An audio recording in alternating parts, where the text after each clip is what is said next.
Eles estavam voltando da escola e estavam distraídos conversando no ônibus de passageiros na esquina das ruas Cuauhtémoc e Calzada de San Antônio Abad. Um bonde da linha Tlalpan não conseguiu frear a tempo e se chocou violentamente contra o veículo em que estavam viajando, esmagando-o brutalmente contra um muro. No chão ficou despedaçada uma jovem de 18 anos chamada Frida Kahlo. No acidente, ela perdeu parte de suas roupas e estava totalmente ensanguentada. Uma poeira dourada, era ouro que um operário carregava em um envelope e que estava de passageiro, cobria-a como um manto brilhante. A composição da cena era como uma pintura, tão colorida e angustiante quanto as que ela mesma pintaria num futuro próximo. Frida Kahlo debatia-se entre a vida e a morte. O seu namorado, Alejandro Gomes Arias, apenas sofreu fortes golpes no quadril. Era quinta-feira, 17 de setembro de 1925. Frida foi levada com outros feridos para o hospital. O prognóstico era assustador. Ninguém garantia que ela sobreviveria. Tinha a coluna partida em 3 partes na zona lombar, 2 costelas e uma clavícula quebradas, 11 fraturas em uma de suas pernas, um pé e um ombro deslocados, e para piorar, a barra de metal havia atravessado sua pelvis e saído entre suas pernas por sua parte íntima. Tiveram que remontar seu esqueleto com paciência e perícia. Frida Kahlo não morreu naquele dia, mas ganhou o passaporte para a dor perpétua. O terrível acidente a obrigou a mastigar o tempo e as angústias, mas deu ao mundo uma pintora magistral, porque seus talentos não tiveram outra escolha senão vir à tona. No vídeo de hoje, vou contar um pouco sobre a vida de Frida Kahlo, e não se esqueça de que aqui embaixo você pode encontrar a associação onde haverá conteúdo extra.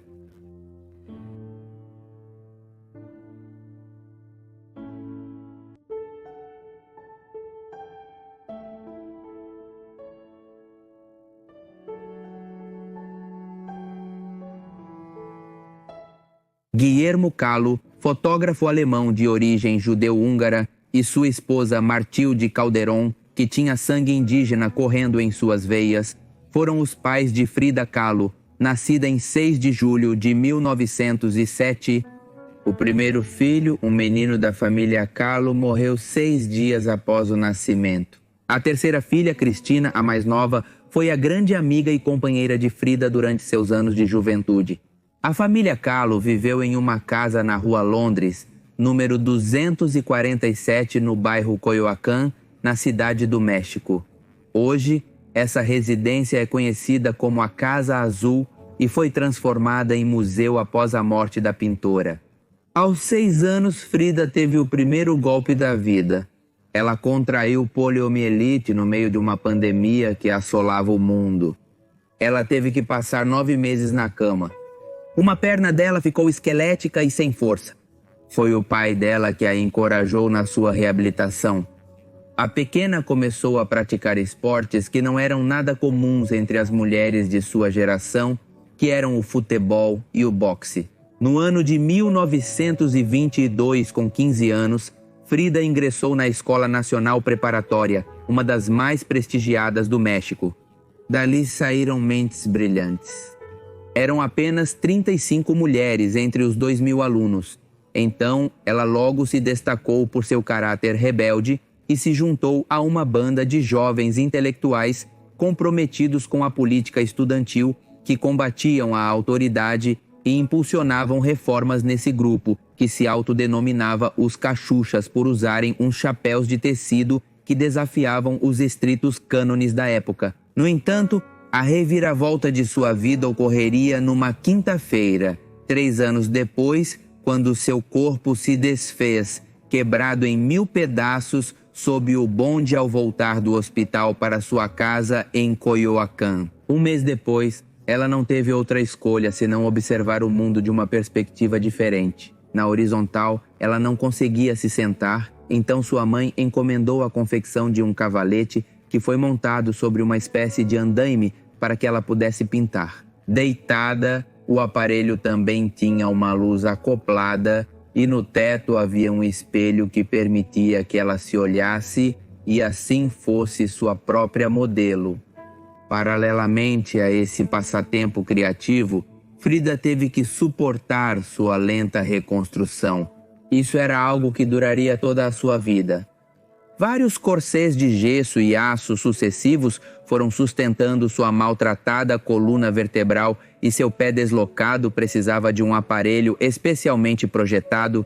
Embora alguns de seus ossos estivessem se soldando, ela precisaria de um total de 32 cirurgias para reparar seu corpo. O primeiro autorretrato que ela fez, onde ela estava vestida em um traje de veludo, foi feito para seu então namorado Alejandro Gomes Arias, tentando imitar uma pintura que ele admirava, O Nascimento de Vênus de Botticelli. Curiosamente, seria com esta pintura devolvida que ela seduziria o grande pintor Diego Rivera, o verdadeiro amor de sua vida. A lenda conta que Frida teria conhecido o famoso artista quando ele pintou um enorme mural no anfiteatro da Escola Nacional Preparatória, onde ela era uma das poucas e jovens alunas. Frida teria o perseguido para vê-lo trabalhar e teria dito às suas colegas: "Minha ambição é ter um filho de Diego Rivera e vou dizer isso a ele um dia." Suas amigas naquele momento riram. Rivera era um homem mais velho, enorme e além disso barrigudo. Outra versão teria sido na qual Frida decidiu ir vê-lo para mostrar seus trabalhos enquanto ele realizava uma série de murais. Ela levou para que ele visse 4 quadros, mas o que mais impactou o famoso pintor foi o que ela havia feito de presente para seu ex Alejandro. Pareceu-lhe diferente e disse: "Você tem talento, continue pintando." Embora ele fosse 19 anos mais velho, o romance foi imediato. Para os pais de Frida, Diego Rivera não era um bom candidato. Ele já tinha 2 divórcios e era um comunista declarado, algo muito difícil para uma família conservadora. Mas por outro lado, sabia ser sedutor e encantador, além de ser culto e milionário. O relacionamento terminou em casamento no dia 21 de agosto de 1929. Diego, com 43 anos, era enorme e era apelidado de Elefante. Frida, com 22, era pequenina e frágil e a chamavam de Pomba. No ano de 1930, seu grande anseio de ser mãe parecia que iria se concretizar. Ela ficou grávida, mas pouco tempo depois da gestação, os médicos disseram que, devido às sequelas do acidente, o bebê estava se formando em uma posição totalmente inviável. Ela deveria fazer um aborto terapêutico e lhe disseram que o mais provável era que ela nunca pudesse ter filhos. Frida, naquele momento, afundou-se em um abismo. Um ano depois, o casal se mudou para São Francisco, nos Estados Unidos da América. Rivera havia sido contratado para fazer uma série de murais naquele país e, por outro lado, a política no México havia se tornado complicada para aqueles que pensavam como eles e militavam na esquerda. Já naquela época, os casos amorosos de Diego Rivera com outras mulheres haviam começado e Frida suspeitava e sofria. Em Detroit, Frida ficou grávida novamente. Era 1932. Aos 3 meses e meio de gestação, em 4 de julho de 1932, ela teve uma grande hemorragia e, infelizmente, perdeu o bebê espontaneamente. Essa nova e dolorosa perda foi retratada por Frida em uma pintura conhecida como Henry Ford Hospital. Sua desolação foi refletida ao se pintar nua em uma cama de hospital sobre um lençol branco encharcado de sangue. De seu olho esquerdo cai uma grande lágrima e de seu ventre emergem 6 veias vermelhas que, como cordões umbilicais, se conectam com outras imagens simbólicas. No centro está o bebê que não nasceu. Seu marido, Diego Rivera, imediatamente percebeu a importância desta pintura. Frida estava fazendo algo que nenhuma outra pintora havia feito antes: retratar com brutalidade o mais visceral de sua existência em uma tela. Naquele verão, a mãe de Frida também morreu enquanto era operada na vesícula. Um golpe após o outro, após o outro. Quando voltaram ao México em 1934, Frida e Diego se instalaram no bairro de San Ángel, com 2 casas que uniram por uma ponte localizada no terraço de ambas as edificações. Aqui ela ficou grávida novamente. O 3º filho estava a caminho, mas a decepção seria novamente inevitável. Este bebê também não chegaria a nascer. Nesse mesmo ano, tiveram que amputar alguns dedos do pé direito de Frida e, por sua vez, ela se concentrou mais do que nunca em pintar. Era a única coisa que lhe proporcionava paz. Da mesma forma, os romances de Diego com outras mulheres não eram desconhecidos para ela. Como já te havia comentado dessas outras, ela diria que eram jovens pintoras de grande talento. E segundo ela mesma escreveu sobre Diego, o talento sempre está em relação direta com a temperatura de suas partes baixas. Por outro lado, Frida havia feito com que Diego contratasse sua irmã mais nova, Cristina, como secretária. Também havia convencido Cristina a ser sua modelo nua para uma obra que ele estava realizando e que se chamava O Conhecimento e a Pureza. Diego nunca reprimia nenhum impulso em relação ao sexo oposto. A irmã e o marido acabaram traindo Frida sem o menor escrúpulo.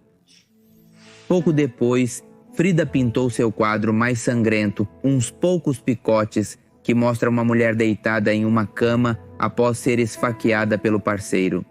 O que ela tinha lido no jornal sobre o que aquele homem havia dito a assustou.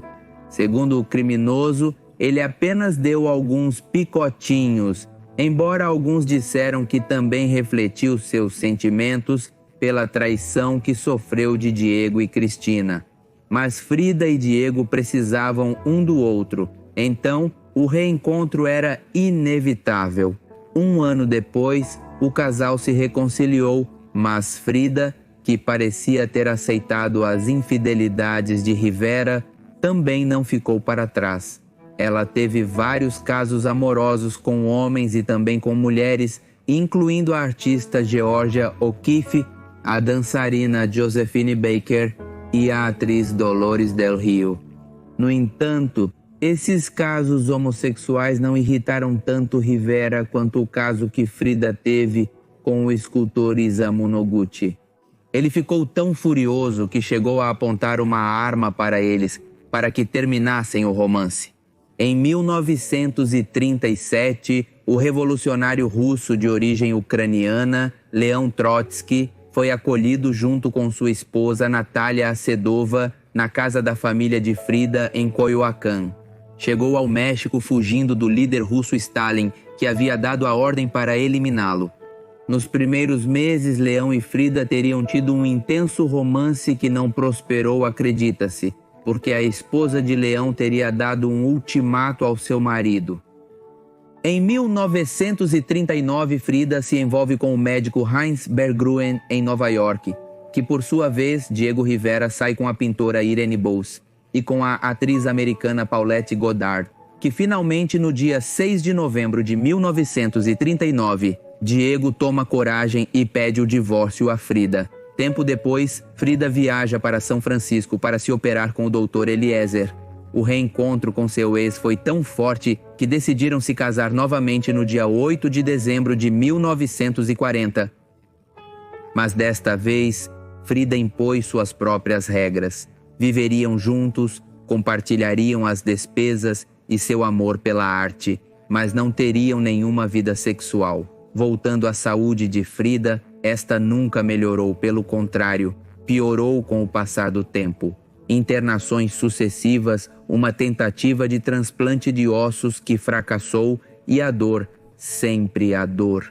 Enquanto isso, continuava com suas aulas e pintando, e só faltava ter uma exposição própria. Em abril de 1953, seu desejo se realizou na Galeria de Arte Contemporânea. A saúde de Frida, já nesse momento, estava tão deteriorada que os médicos a proibiram de ir. Ela jamais contemplou a ideia de perder o que mais desejava no mundo. Fez colocar uma cama de hospital no meio da exposição e uma ambulância a levou até o local.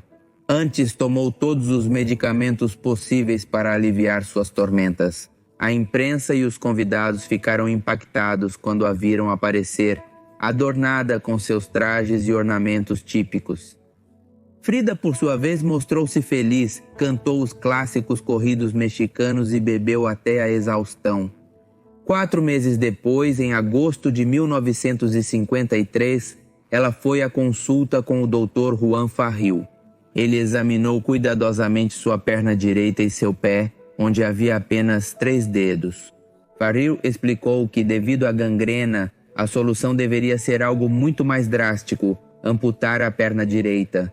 Eles a cortaram abaixo do joelho, o que ela comentou com ironia e acidez após a cirurgia. Pés? Para que preciso de pés se tenho asas para voar?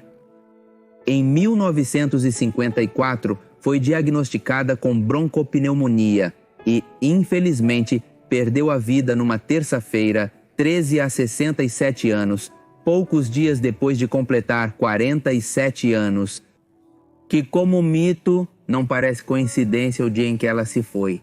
Terça-feira faz referência ao planeta vermelho, à destruição e ao deus romano da guerra, e a terça-feira 13 é geralmente pressagiada como de azar.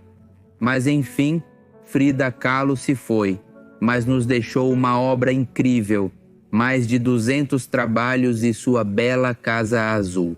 Na última linha de seu diário, ela havia escrito antes de partir: "Espero alegre a partida e espero não voltar jamais."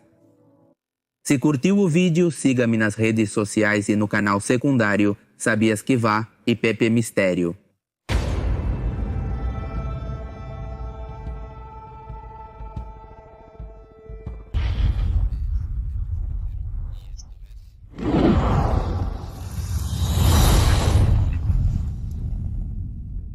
Obrigada.